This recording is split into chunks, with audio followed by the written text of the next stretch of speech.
Bienvenidos a Educación, el lugar donde la educación y la acción se unen para lograr un mejor país.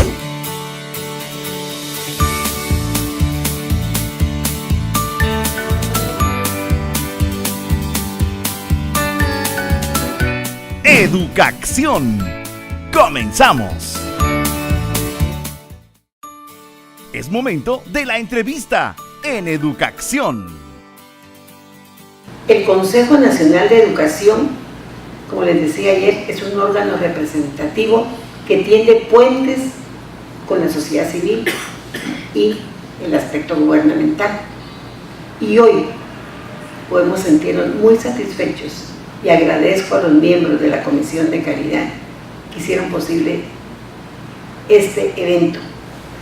Pero este evento no tendría sentido si los que están acá no hubiesen compartido, no hubiesen aprendido y se hubiera llevado a cabo un proceso de interaprendizaje. Podrán regresar a sus lugares de origen, pero no regresen a hacer lo mismo.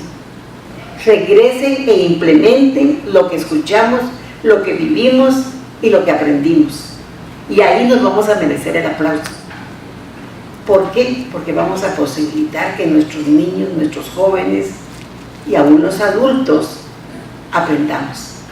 Ejerzamos una ciudadanía responsable, igual que sigamos permanentemente aprendiendo.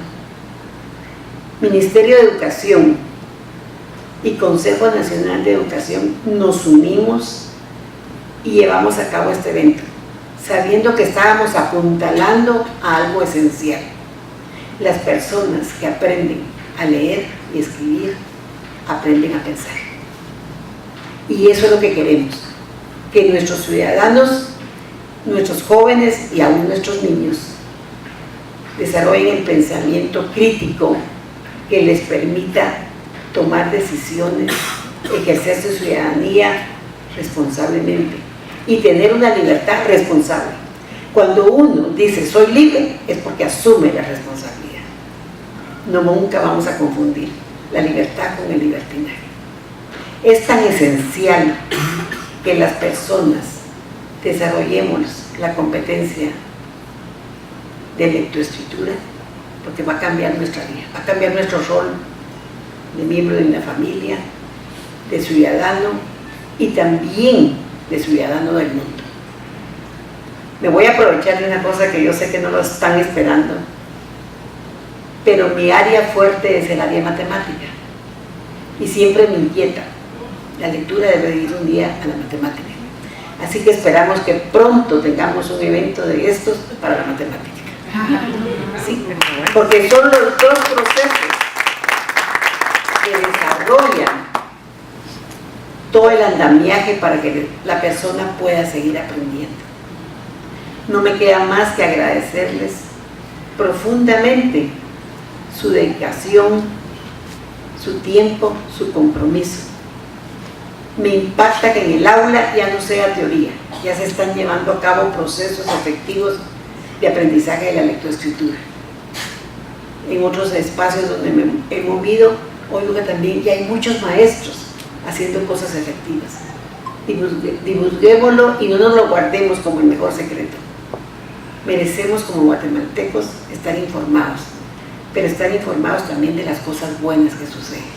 Es importante destacar que este encuentro es convocado y es desarrollado en conjunto Ministerio de Educación y el Consejo Nacional de Educación. Creo que este es un elemento, un aspecto a destacar ahora y siempre que ocurra de esta manera, porque en este sentido lo que estamos haciendo es ir fortaleciendo los lazos con la sociedad para que realmente mejoremos cada día la calidad educativa de nuestro país. La calidad educativa es el resultado de muchos procesos, varios procesos, no el resultado de uno solo. Y el tema que en esta ocasión versa este congreso, leer el mundo desde mi cultura, es un elemento fundamental para fortalecer esa calidad educativa. Así que de parte del Ministerio de Educación, en nombre del señor Ministro de Educación, el doctor Oscar Hugo López Rivas, un atento saludo a ustedes y también de parte del Consejo Nacional de Educación. Nos sentimos muy contentos de que estén aquí. Esperamos que otras personas se integren pronto y puedan participar con nosotros. Así que bienvenidos y que disfruten de estos 2 días y que los resultados que tengamos de aquí van a servir para fortalecer lo que estamos haciendo, pero también para tener mejores perspectivas en la calidad de la educación. ¿Cómo se adquiere y cómo se desarrolla esa capacidad de lectoescritura en las personas y especialmente en los niños y niñas que ingresan al sistema educativo nacional? Al estar en el Ministerio de Educación hacemos revisiones y nos damos cuenta que a lo largo de muchos años siempre el Ministerio de Educación ha hecho intervenciones, ha generado programas, ha generado proyectos que benefician y que manifiestan la preocupación sobre cómo desarrollar esa capacidad de lectoescritura. Y todas esas acciones que se han hecho a lo largo de muchos años en el Ministerio de Educación nos han generado siempre aprendizajes, nos han dejado experiencias para constituir cada vez más programas más integrales, intervenciones cada vez más completas. Sin duda alguna, el reto es mucho más grande. Recordemos que la competencia de la lectoescritura no es un ejercicio simple, sino es la expresión del desarrollo integral de la persona y es una de las capacidades nada más para tener éxito a lo largo de la vida en temas de aprendizajes. De manera que el Ministerio de Educación siempre ha manifestado esa preocupación. No obstante, hay retos enormes siempre en el sistema educativo nacional sobre cómo adquirir la lectoescritura y de manera especial en países como el nuestro, en donde hay distintas condiciones. Hay varios factores que de alguna manera desfavorecen o intervienen de manera negativa en el desarrollo de las personas y eso demanda mucho más esfuerzo de los docentes, demanda más o mayor esfuerzo del Ministerio de Educación en el aspecto técnico, en el aspecto metodológico, en el aspecto de recursos educativos para favorecer la lectoescritura. El contexto de país, siendo multilingüe, siendo multicultural, tenemos esa realidad de que de la totalidad de niños que ingresan por primera vez a la escuela, ya sea preprimaria o primaria, llevan un idioma materno que no necesariamente es el español.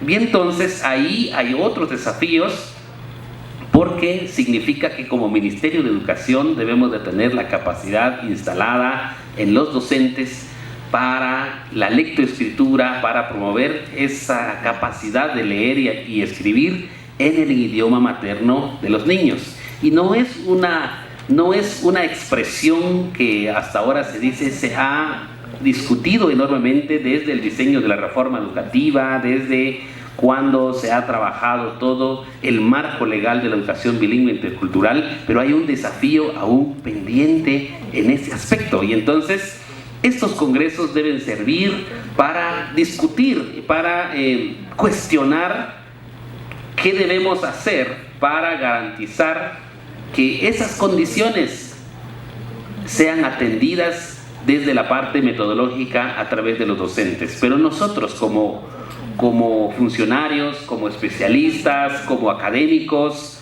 como maestros experimentados, debemos de colaborar para generar lineamientos. No podremos generar recetas metodológicas, pero debemos de generar lineamientos que ayuden a los docentes a encontrar las mejores formas para promover esta capacidad de la lectoescritura.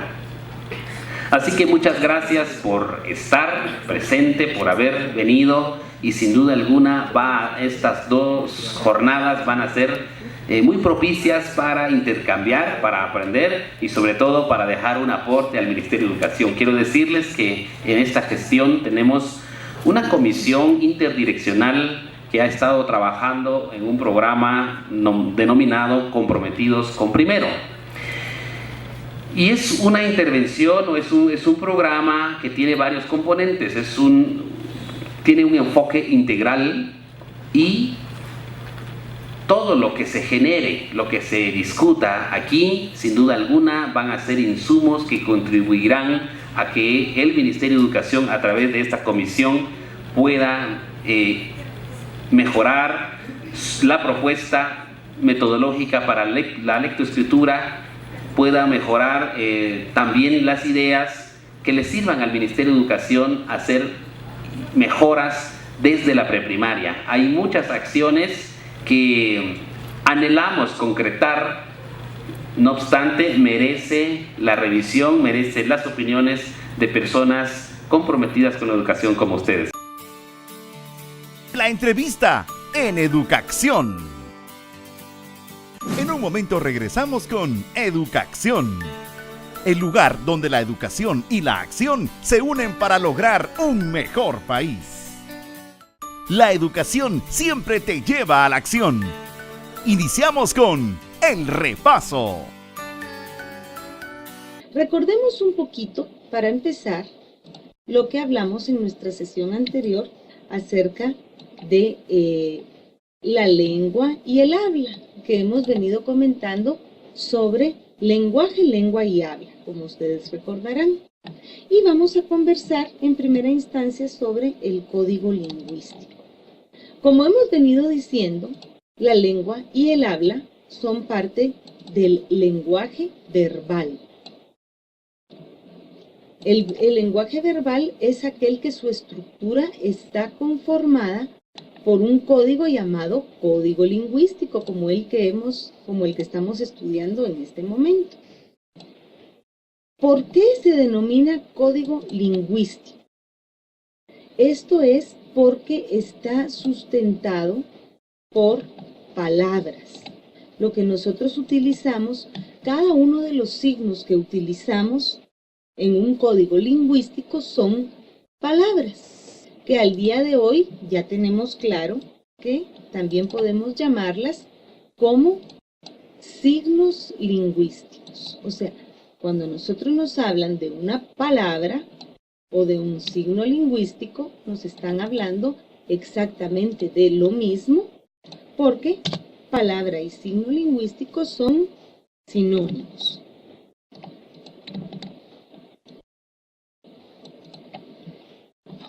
Entonces, recapitulando, vemos que todos aquellos códigos que utilizan como base palabras o signos lingüísticos se llaman códigos lingüísticos.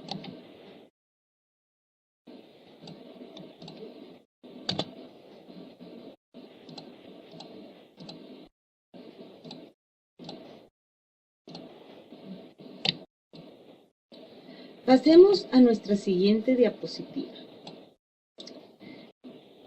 Como vimos anteriormente, los códigos lingüísticos tienen como base, o sea, cada uno de sus signos serán palabras o signos lingüísticos, que quiere decir exactamente lo mismo. En este momento veamos cómo se forma un signo lingüístico. Un signo lingüístico está conformado por dos caras, como si fuera una moneda que tiene ambos lados. De un lado nos presenta cara y del otro lado nos presenta escudo. Pero, ¿qué es lo que nos presenta cada una de las caras de este signo lingüístico? Por ejemplo, les pongo aquí unas florecitas de ejemplo. Si alguien dice o leen en algún lugar la palabra flor, pronto viene a su mente la imagen de una flor bonita que les guste, una flor que hayan conocido, una flor que hayan visto en algún momento. Se imaginarán entonces al escuchar o al leer la palabra flor, entonces imaginarán una flor. Veamos esto. Los signos lingüísticos están formados por dos partes. Una se llama significante y la otra se llama significado. Pero, ¿a qué se refiere cada una de estas dos partes? En primer lugar, hemos visto anteriormente, que si alguien menciona o nosotros leemos la palabra flor, nosotros vamos a imaginar una flor. Pero si alguien menciona o dice o pronuncia o nosotros leemos en alguna parte una cadena de letras o de sonidos, si es que la estamos escuchando, que no conocemos, que nosotros no conocemos un objeto que le dé figura, que le dé forma en nuestra mente, entonces obviamente no vamos a poder imaginarlo. ¿Qué sucede?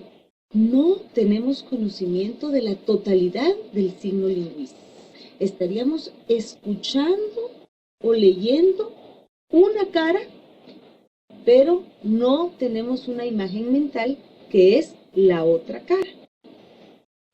Veamos aquí, como lo dice acá en este fragmento. En primer lugar, es muy importante analizar que la unión de una serie de letras o sonidos no significa nada si mentalmente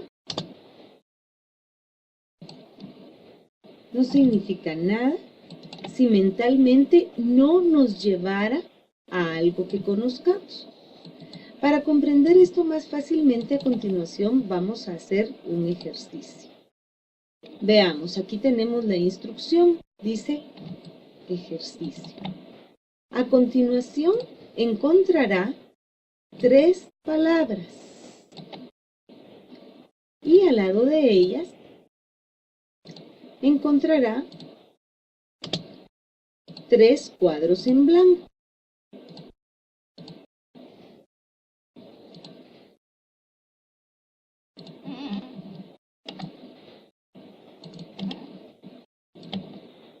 En cada uno de estos cuadros, que acá los tienen, ustedes deben ilustrar lo que cada palabra indica.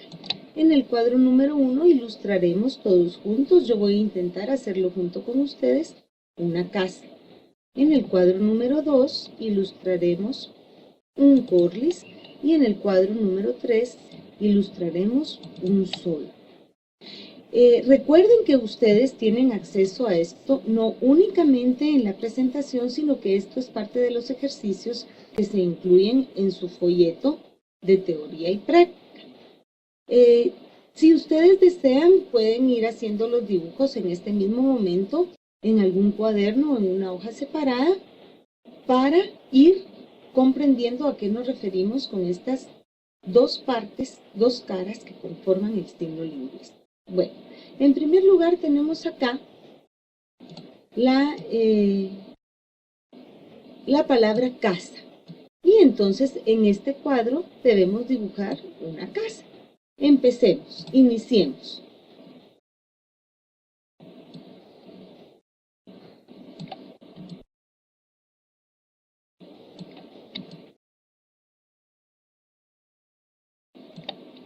Espero que vayan haciendo conmigo y que ustedes estén ya elaborando el primer dibujo ilustrativo que necesitamos.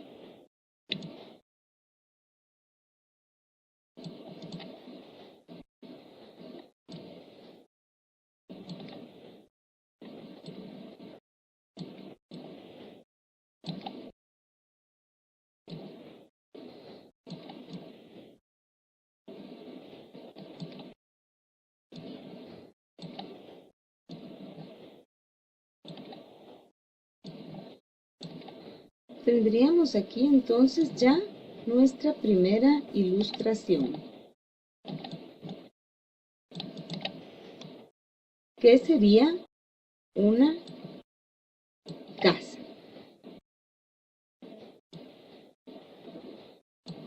Ahora voy a intentar dibujar un corlis y estoy tratando de imaginar a qué se refieren estas letras. Corlis, estoy tratando de recordar, de imaginar uno. No logro encontrarlo dentro de mis recuerdos, entonces pasaré a mi siguiente dibujo. Dice sol, lo recuerdo muy bien, entonces en este momento dibujaré la ilustración de mi segundo cuadrito.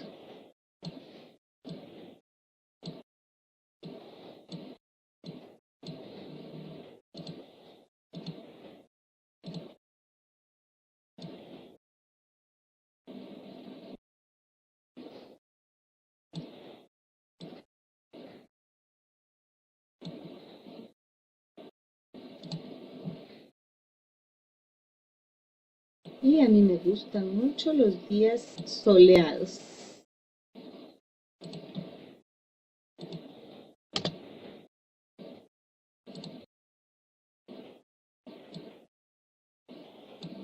Bueno, entonces ya tengo mis dos dibujos y aquí en verdad no logro recordar. Yo me pregunto y no logro recordar haber visto, haber tenido en mente o haber escuchado en algún momento sobre esta palabra. Entonces para mí se queda como una interrogante que no logro descifrar. Y entonces no logro dibujar nada y dejaré mi cuadrito en blanco. Y pasaré a la siguiente parte del ejercicio. Avancemos ahora hacia nuestra siguiente diapositiva, donde vamos a encontrar esta segunda parte del ejercicio que nos dice que, por último, debemos responder las preguntas que se nos presentan. Pasemos ahora a la serie de preguntas. Número 1. La pregunta número 1. ¿Qué proceso mental llevó a cabo para ilustrar las palabras 1 y 3? Pues yo lo que hice fue recordar cómo era una casa y recordar cómo era un sol. Entonces fue un proceso mental de imaginación. Formé en mi mente las imágenes de lo que se me pedía que dibujara. Entonces responderé la pregunta.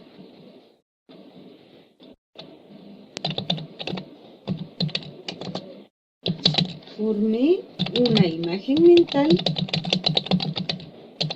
de lo que se me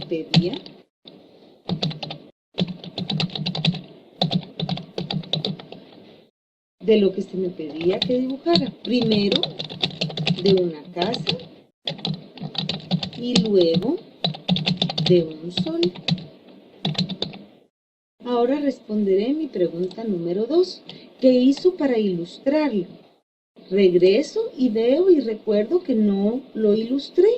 Entonces, planteo mi respuesta. No pude ilustrarlo.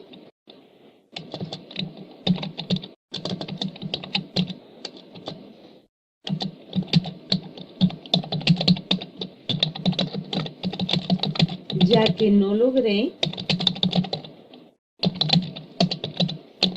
formar una imagen mental de un Corles. Quisiera que regresáramos por un momento a la diapositiva anterior y que veamos, tenemos esto en blanco. A pesar de que podemos leerlo, conocemos todas las letras, la C, la O, la R, la L, la I y la S.